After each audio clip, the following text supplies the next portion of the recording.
Kuya Elias. Ako ano ba? Para pong binigla po ako, nahilo po. Ha? Anong hilo? Teka, hindi ka nga dito. Sa init mo. Sigurado ka ba talagang ayos lang sa'yo maiwan bukas? Hindi ko naman pwedeng iwanan si Bonjoy. Kung sa tingin nyo may maaasahan kayo, nagkakamali kayo, wala kayong matatanggap. Kay Oka ko'y bibigay ang lahat ng aking ari-arian. Hindi ka namin matatanggap na kapatid dahil ang nakalak sa labas! Pangit! Pangit!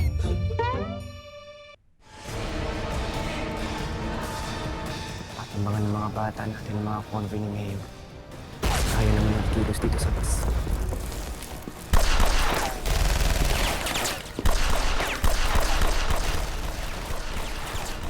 Chief, meron tayong problema. Pinostage yung bus ni na Mayor sa Baguio. Pati sina Madam Sasha tsaka Vice Mayor nun din. Pati sina Elias tsaka lahat ng nagtitinda ng ukay. Handa mo mga tao natin. Pupunta tayo Baguio. Asawa ka ni Mayor, di ba?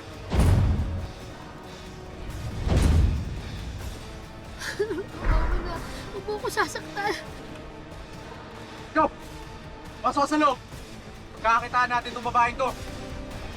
Pero tayo gusto, di ba? Para pabaksakin si Edgardo Magallanes. Bakit ka naman namin paniniwalaan? Wala na akong tiyaga sa mga tira-tirang binibigay niya sa akin. Gusto ko yung takbo ng utak mo. Sabihin mo lang, anong klaseng tulong ang kailangan mo galing sa sindikato namin?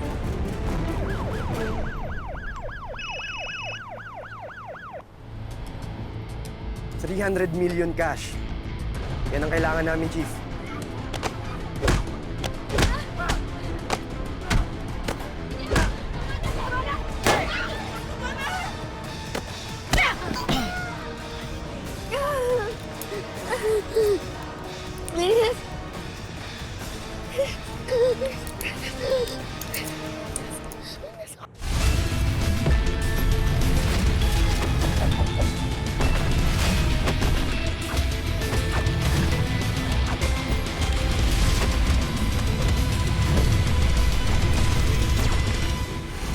Pakatuluyan ka nila.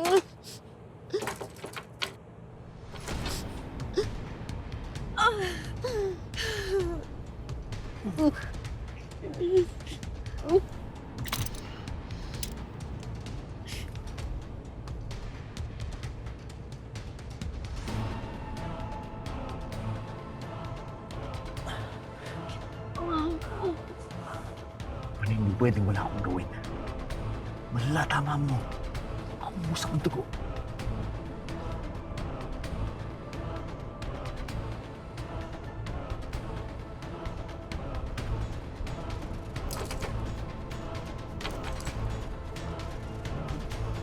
Kuya, wag. Huwag ka na lumaban sa kanila. Mahirap ng tiyan si Bingo eh. Pag nakita nila tumatakas ka, babarilin ka nila agad.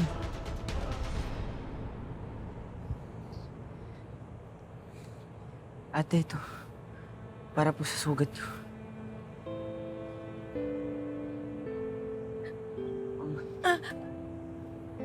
Sensya na po kayo ah.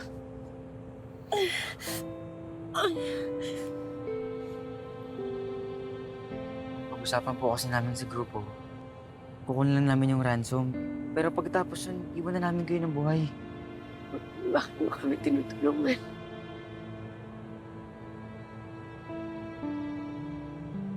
Totoo lang kasi ate, naipit lang ako eh. Hindi naman para sa akin to, para sa anak ko to eh. Kaya hintayin lang natin yung pera.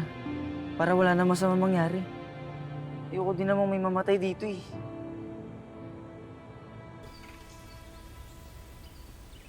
Uy, salamat naman. Wala ka ng lagnat. Ang galing niyo po magpagaling na, Alma. Nanay na nanay ako dyan. Alam mo yan si Kuya Elias mo nung araw, ako payatot yan at saka sakitin. Kuya, wala na. Ay. Ay.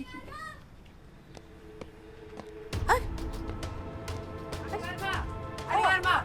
Oh, ano Yung yun? bus po na sinasakyan nila Kuya Elias na hostage! Ano? Hindi ka talaga tsaka Kausap mo yung mga yan, ha? Hindi kuya kasi binigyan ko na ng panyo kasi baka... Pasaway ka talaga, no? Bida-bida ka bang bobo, ha?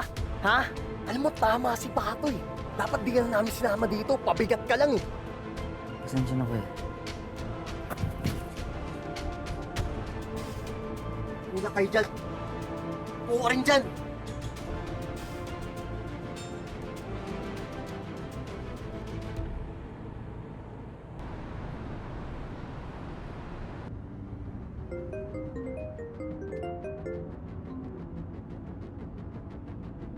Oh, Susan. Andito na ako sa Manila. Senator, pasensya na po.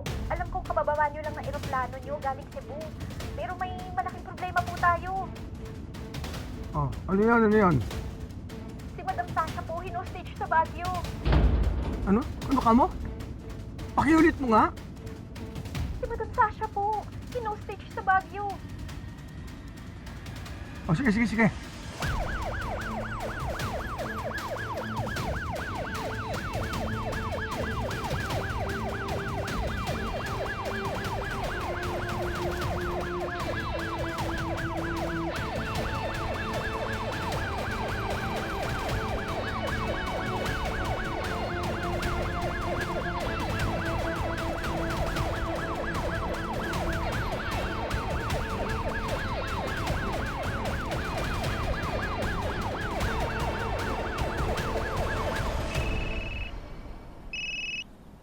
Chief.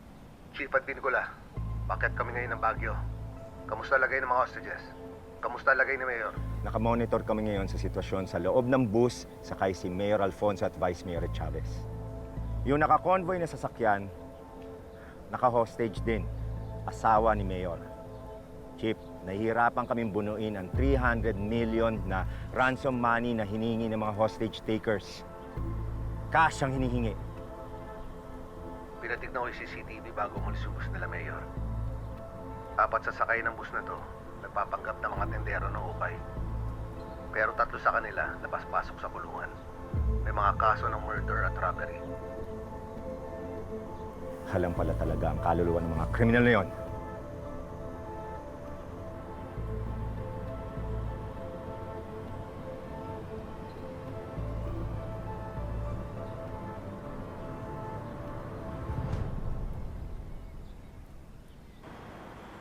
Limang oras na ang nakalipas pero wala pa rin pinakakawalan Excuse me po, excuse me, excuse me. sa Baguio. Ayon naman sa ating source, kumpirmado na ng mga pulis ang pagkakakilanlan ng mga hostage takers. Lahat ng ito ay di umano'y labas-pasok na sa mga kulungan sa Maynila dahil sa hiwa-hiwalay na kaso ng pagnanakaw. Sana hindi ko na lang sila pinayagan.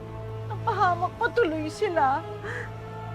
Nay Alma, huwag niyo pong sisihin ang sarili niyo. At wala namang pong may kasalanan. At kayang-kaya po yung Black Riders.